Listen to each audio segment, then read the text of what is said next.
Bonjour à tous, je suis Philippe Robardet, psychologue clinicien, expert près des cours d'appel de Nîmes. Bienvenue sur ma chaîne YouTube. Aujourd'hui, nous allons parler de l'hypnose ericksonienne.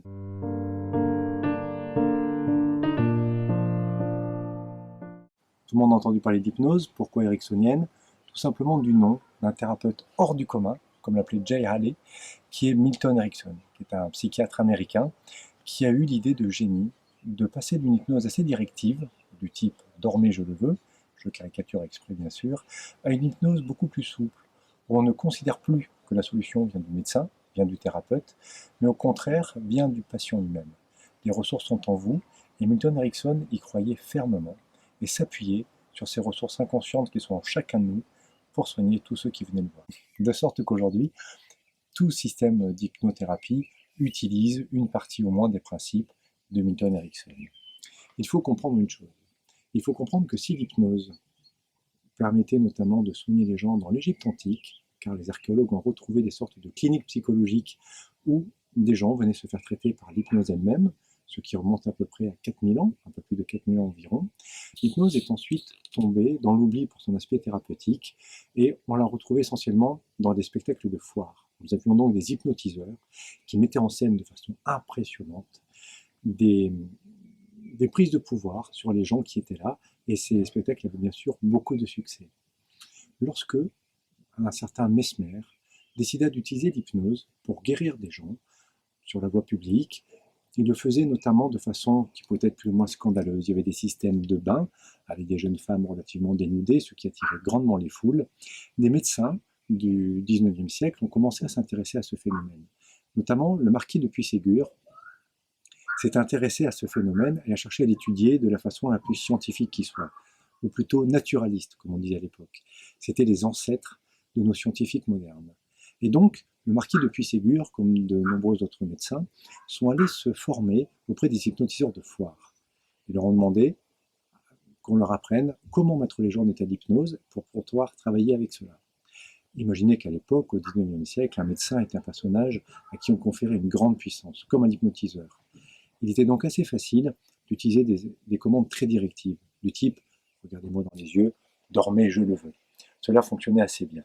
Et puis, l'hypnose médicale, qui s'est construite de façon de plus en plus scientifique jusqu'à un passé très récent, utilisait des méthodes assez directives. On fixait le regard sur un pendule, sur une bougie, sur les doigts du thérapeute, sur le regard du médecin. Et puis, Milton Erickson, effectivement, a introduit un type tout à fait différent, où l'on rentre en état d'hypnose de façon beaucoup plus douce, d'une façon moins directive a priori, et en se basant sur des états de relaxation, en visant essentiellement des états d'hypnose légers. Milton Erickson a, a apporté cette idée qu'on doit pouvoir exercer un contrôle sur sa séance d'hypnose. Autrement dit, là où on se contentait de faire des injonctions, c'est-à-dire donner des ordres qui allaient s'activer dans l'inconscient du patient, euh, en ciblant quelque chose d'assez précis, Milton Erickson a préféré travailler de façon beaucoup plus globale, en demandant à l'inconscient de guérir la personne. Bien évidemment, l'hypnose ericksonienne est assez paradoxale. Pour poursuivre ce petit historique, il ne faut pas oublier que beaucoup de gens sont venus étudier Milton Erickson et sa pratique. De là sont nées la psychologie systémique, telle qu'elle est étudiée et enseignée à Palo Alto, en Californie. Bandler et Grinder, les deux fondateurs de la PNL, la programmation neurolinguistique, sont eux aussi venus observer Milton Erickson et ont décidé d'adjoindre ça à ce qu'ils avaient pu observer de Friedrich Perls, le fondateur de la Gestalt thérapie et d'autres thérapeutes, en disant voilà, on va collectionner quelques trucs, quelques pratiques, et avec ça on va faire un système, ce qui est devenu la PNL. Ensuite, les autres hypnothérapeutes se sont également beaucoup intéressés à l'apport de Milton Erickson. De sorte qu'aujourd'hui, son influence se fait sentir partout, même également dans des disciplines associées comme la relaxation ou la sophrologie. Milton Erickson était réellement un thérapeute de génie, et voilà pourquoi aujourd'hui nous travaillons sur des états d'hypnose qui vont rester plutôt légers. Mais parfois, le paradoxe étant au cœur même de la pratique de Milton Erickson, parfois nous nous retrouverons dans des états un peu plus profonds, là où votre propre inconscient vous emmènera. Car là aussi, il n'y a que vous-même et votre inconscient qui pilotez ces séances. Nous, les hypnothérapeutes, nous sommes là pour donner un cadre, vous permettre d'entrer dans cet état naturel d'hypnose, que vous connaissez tous, que vous avez pu expérimenter en conduisant notamment, ou en prenant le train. Combien d'entre vous ont pu expérimenter cela? Effectivement, regarder par la fenêtre, regarder le paysage, tout en conduisant sa propre voiture. Puis tout d'un coup, un événement, un chien traverse ou quelqu'un freine. Et là, on sursaute, on reprend conscience d'être pleinement ici et maintenant. Mais où étions-nous quelques secondes avant? Nous étions dans nos pensées. Nous n'avons pas vu défiler le paysage. Nous avons peut-être raté certains panneaux. Et pourtant, nous n'avons eu aucun accident, car nous n'étions pas endormis. Si une caméra était embarquée à bord, nous aurions vu au contraire que vous avez été beaucoup plus détendu. Vous avez mieux respecté les distances de sécurité. Vous n'avez pas collé de voiture. Vous n'avez pas commis d'imprudence. Vous avez conduit de façon beaucoup plus souple et fluide, d'une façon extrêmement relâchée et détendue. Et en même temps, il y a une part de votre esprit, que l'on pourrait appeler le gardien de l'esprit, qui a veillé à ce que vous restiez à la fois dans ce monde intérieur et en même temps attentif à ce qui se passe autour de vous. Et il en va exactement de même dans les séances d'hypnose. Lorsque nous travaillons avec la main, vous le sentez, vous sentez exactement ce qui se passe avec votre main. Si nous devions prononcer des mots qui vous fassent réagir, vous réagiriez. Et si nous nous mettions à raconter n'importe quoi, vous vous réveilleriez, entre guillemets, c'est-à-dire que vous reviendrez immédiatement à votre état ordinaire de conscience, car le gardien de votre esprit protégerait, en vous protégeant, vous réveillerez, vous ramènerez à votre état ordinaire de conscience pour observer ce qui se passe dans l'ici et maintenant. Voilà en gros en quoi consiste l'hypnose. Alors, peut-être allez-vous vous demander, très bien, en quoi cela me concerne et qu'est-ce que l'hypnose pourrait m'apporter? D'abord, on utilise l'hypnose en soins, pour traiter un certain nombre de choses. C'est l'occasion de rappeler que si moi-même je suis hypnothérapeute et psychologue clinicien, j'utilise l'hypnose pour tout ce qui concerne la sphère psychologique. Et de nombreux médecins sont spécialisés en hypnose et l'utilisent dans le cadre de leur discipline. Des gynécologues, par exemple, des médecins généralistes, nous avons également des sages-femmes qui s'en servent pour assister les accouchements, pour la préparation d'accouchement, et également des chirurgiens-dentistes qui vont s'en servir pour anesthésier ou pour réduire l'anxiété de leurs patients. Autrement dit, l'hypnose est un outil que nous allons pouvoir utiliser dans le champ de nos compétences. Alors, un psychologue, bien sûr, peut-il conduire une psychothérapie avec de l'hypnose? Bien évidemment, la réponse est oui. Et d'ailleurs, l'hypnose ericksonienne est un système de psychothérapie à part entière. Comme disait Milton Erickson lui-même, et j'aime beaucoup cette phrase, parce que je m'y retrouve, certainement comme tout autre hypnothérapeute, quand on lui demandait dans quelle proportion il faisait de l'hypnose et dans quelle proportion il n'en faisait pas, il aimait répondre: un tiers du temps je fais de l'hypnose, un tiers du temps je n'en fais pas, et le troisième tiers, je ne sais pas si j'en fais ou pas. Pourquoi? Parce que cette méthode de communication assez paradoxale, libre, focalisée sur le patient, ses ressources, les soucis qu'il amène, permet d'explorer un grand champ de problèmes rencontrés.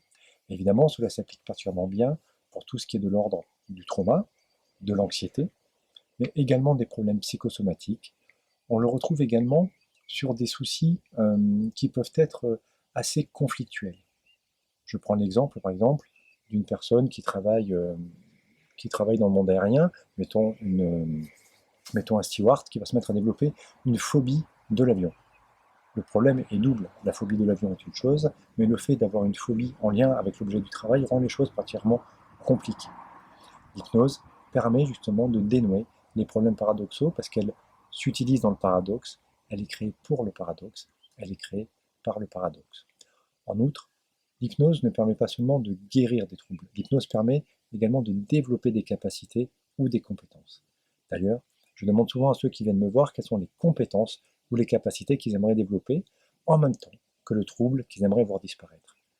Car en sollicitant ce qui nous motive, ce qui nous fait vibrer sur le plan émotionnel, eh bien nous pouvons lever des ressources pleines d'énergie pour nous aider à régler ce qui nous amène. Les exemples pourraient être encore très nombreux sur l'application de l'hypnose, mais j'aimerais maintenant vous parler d'un autre aspect de l'hypnose. Cet autre aspect est celui de l'auto-hypnose. Beaucoup de gens me demandent de leur recommander des ouvrages ou des sites qui leur permettraient de travailler en auto-hypnose. Alors je n'ai pas d'ouvrage particulier à conseiller. Je me suis aperçu par contre que si on trouve toutes sortes de choses sur Internet, dont des séances d'hypnose téléchargeables ou à écouter, j'aurais quand même tendance à mettre en garde, car j'ai eu deux patients, deux jeunes gens, qui étaient venus me voir après avoir essayé ce genre de dispositif et qui s'étaient retrouvés avec toutes sortes de troubles. L'un d'eux avait depuis une migraine chronique, des troubles du sommeil. Le second avait pour lui des crises d'angoisse qu'il n'avait jamais connues et des phénomènes d'amnésie, ce qui était embêtant pour l'étudiant qu'il était. Donc, je n'ai aucune idée de l'adresse du site sur lequel ils ont essayé ça, de quel type de fichier ils ont pu télécharger, mais voilà ce que ces deux jeunes gens m'ont rapporté. Pour moi, le mieux que je puisse vous recommander est d'organiser cette capacité d'auto-hypnose avec un hypnothérapeute qualifié. À mon avis, la meilleure chose à faire, effectivement, est de vous mettre dans les mains d'un professionnel aguerri, d'un professionnel compétent, qui prendra soin de vous et de votre santé, qui prendra soin de votre équilibre psychologique, et avec qui vous pourrez mettre en place ce type de séance. Notamment, cela se fait d'une façon assez scientifique et assez réfléchie. Je repense à cet exemple de séance d'hypnose qu'on avait mis au profit d'enfants souffrant de cancer et donc de douleurs en lien avec ces cancers. Et la psychologue qui avait mis en place quelques séances d'hypnose avec eux s'est aperçue qu'avant même de leur apprendre l'auto-hypnose, ces enfants se mettaient en état d'auto-hypnose pour cadrer leur douleur. Le problème est que lorsqu'on leur demandait d'évaluer leur douleur, ils répondaient qu'ils avaient une douleur extrêmement faible. Et ce que les médecins pensaient être un révélateur de l'avancée de leur maladie, malheureusement, était effectivement plutôt révélateur de la stratégie d'auto-hypnose qu'ils mettaient en place. Donc nous avons tous tiré leçon de ce genre d'anecdotes, et donc voilà pourquoi il faut effectivement mettre cela en place avec un professionnel. Pour ma part, je me suis formé à l'Institut français d'hypnose ericksonienne en 1998-1999, sur ces 2 années-là. C'est un institut qui n'existe plus à ce jour, mais qui ne formait que des médecins, des psychologues cliniciens, des sages-femmes et des dentistes. N'hésitez pas à visiter mon site psychologue-clinicien-nîmes.fr. Je vous donne également rendez-vous sur Instagram.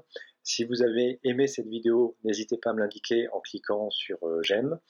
Je vous donne rendez-vous très prochainement pour d'autres vidéos sur cette chaîne. Au revoir.